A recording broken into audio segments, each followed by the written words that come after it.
Have you asked me for permission before taking her away? Dustin stood in front of Tyler, blocking his path.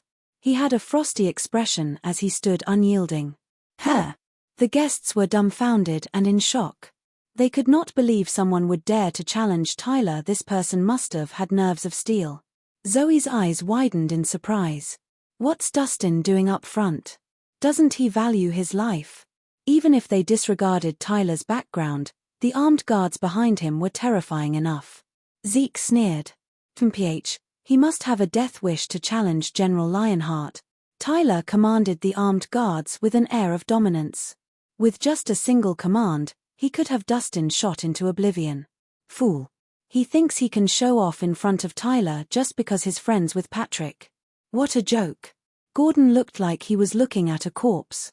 While Patrick held a high social standing, he had no official position. He was absolutely incomparable to Tyler.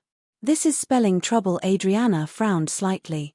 Even though she admired Dustin's courage in standing up for the woman he loved, it was too dangerous in this situation. "You dare stop me?" With his hands still behind his back, Tyler sized him up. His chilling gaze fixed on him, like that of a predator locking onto his prey. "Why not? Natasha has every right to refuse to marry you. I won't allow you to force her to marry you in public," Dustin stated calmly. "You won't agree?" Tyler raised an eyebrow. "So what? Do you really think you can stop me? You can try. But I strongly advise against it. Otherwise, I'll beat the shit out of you." Dustin spat, word for word. "What?" The guests erupted in an uproar at his words. Damn. Is this kid insane? He's incredibly daring. He's too brave for his own good. He's openly challenging General Lionheart. He must have a death wish. The guests broke out into a discussion, with Dustin appearing like an idiot to them.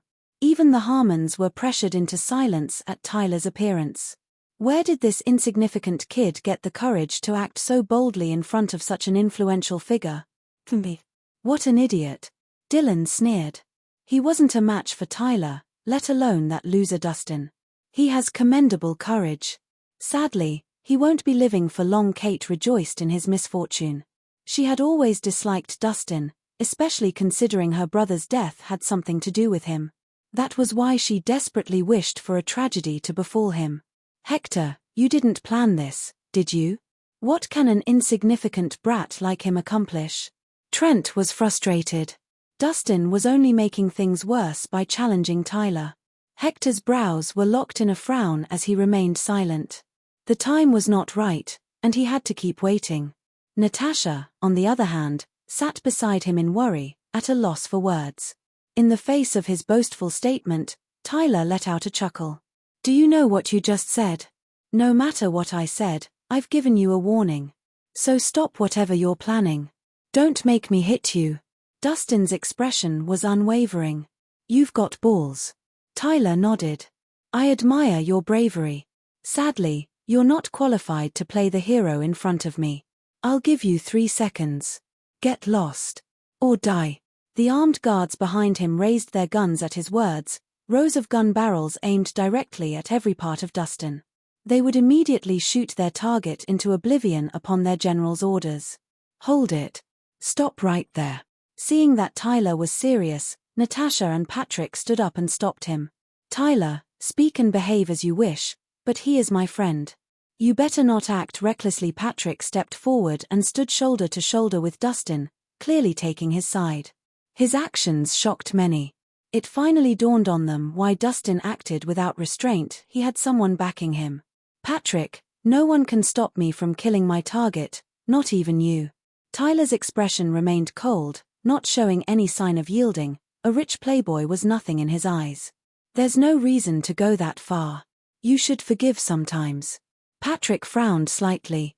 Tyler spat out, "Get lost. My bullets don't discriminate." "You."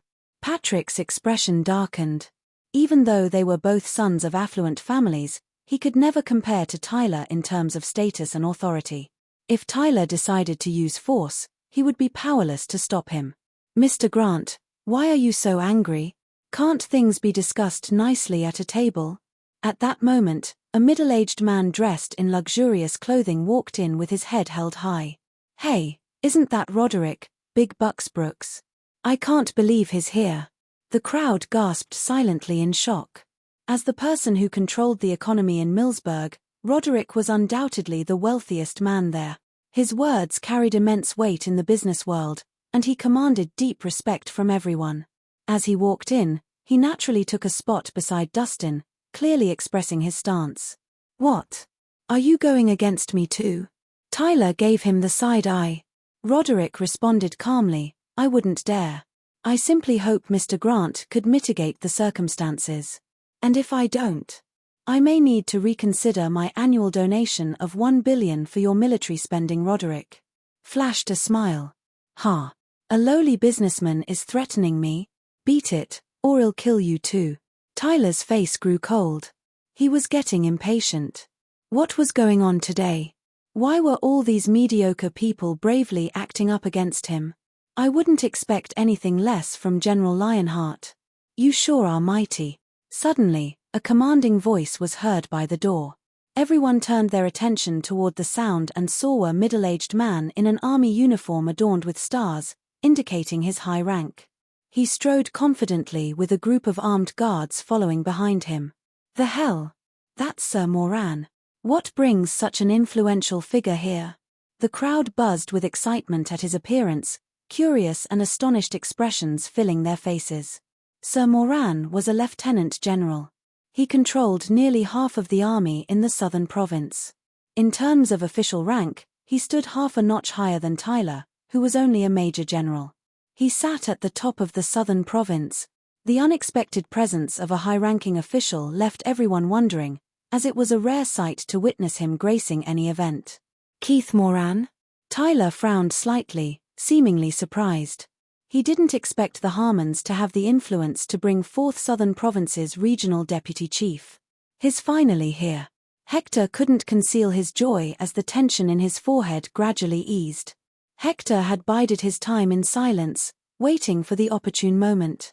He had reached out to Keith a few days ago, uncertain if he would stand up for the Harmons. Seeing him arrive, Hector was relieved. With Keith Moran as the regional deputy chief in attendance, Tyler wouldn't be able to act as he pleased. This was Hector's trump card.